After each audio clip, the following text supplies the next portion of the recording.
السلام عليكم. في عنا هاي الغسالة فيها مشكلة عدم تفريغ. يعني المي ما عم بتكبها. كل ما بيجي صاحبها بيفرغها من هون بترجع بتصيب المشكلة، بترجع بترجع للعلة نفسها. يعني ما عم بيستفيد على شيء. عم بقول عم بحاول هذا المكان عم بفرغه من المي بتنشف، بترجع مرة تانية. لما بدها تنشف برجع بدي فضيها. إذا ما فضاها من هون ما عم بيمشي الحال.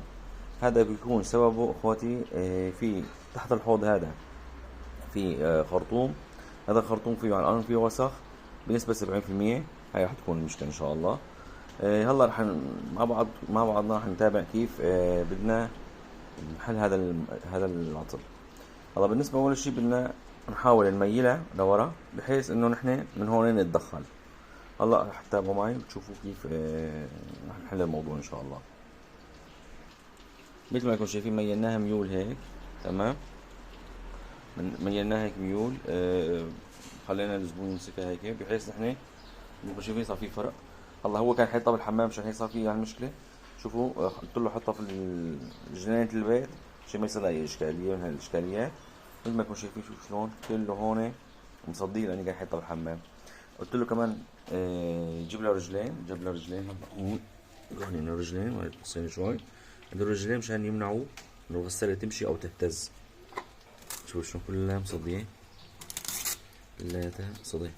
في الحالة هذا مو مشكلة. هيكل خارجي. في ممكن واحد يعمل لها بخة دهين، بخاخة دهين ابيض بتروح القصص كلياتها. هلا هي ما عندنا نحن فكيناها. اول شي بنفكها. انا فكيتها من شوي. تأكدت اذا فيها شعر الان ولا لا. ما كان فيها شعر الان. تأكدت انه هي نظيفة. هلا هي بالنسبة للنقطة هي.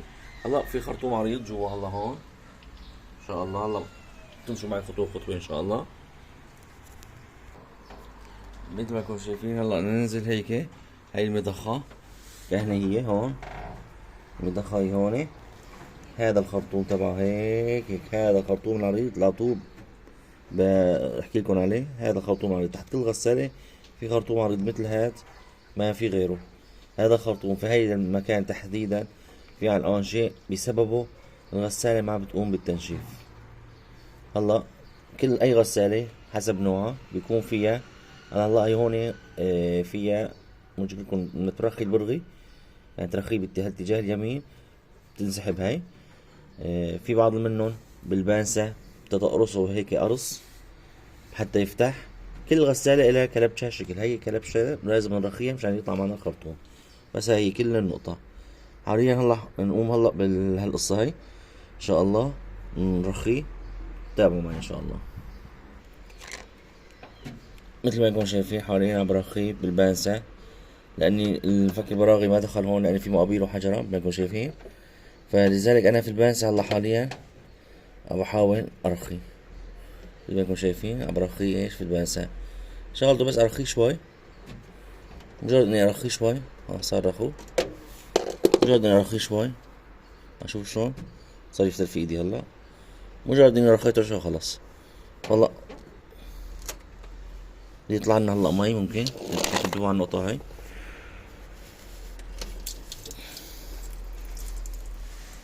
طرش مي. شوفوا شايفين وسخ.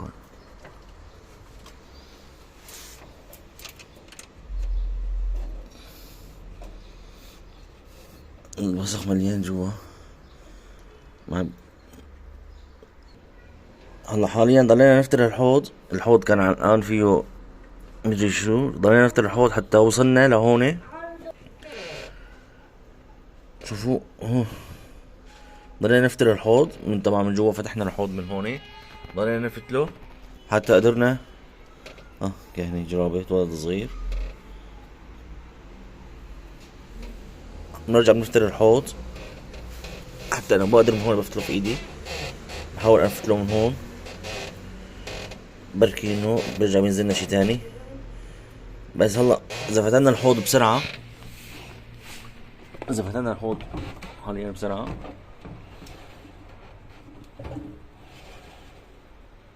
لا ما في شي ان شاء الله. لان صوته اختلف. كان شوي ما عم بفتل بقوة.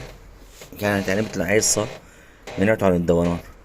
نحاول نفتله في ايدنا من هون، نتأكد انه شو ان شاء الله ما عاد في اشكال. بعدين نرجع هيك، نرجع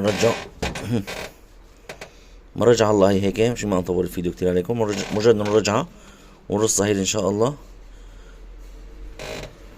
بيمشي الحال ان شاء الله. حاليا بدها عزم بالايدتين حتى يمشي الحال. رح اوقف شوي الفيديو. مثل ما انكم شايفين هلا حاليا الخرطوم رجعنا ثبتنا الحبسة تبعيته، مسكناه هيك مثل من لفوق تمام، رصيناه. هلا ما عاد تفتل، صارت ميكنة ان شاء الله. بدنا نتأكد انه صارت ميكنة. شوف شلون صارت تمام، صارت جيدة جدا، مسكت الحوض تماما. لان هي اذا كان فيها رخاوة بتفلت، واذا فلتت بتعبي الدنيا مي، بتنقط الدنيا مي. هاي بالنسبة للخرطوم. في عنا المضخة اللي هي احيانا في جواتها عنفة. العنفة ما بتدور كمان، نحن بنتأكد وقت العصر بتدور العنفة فيها ولا لا. شوفوا هاي العنفة جواتها،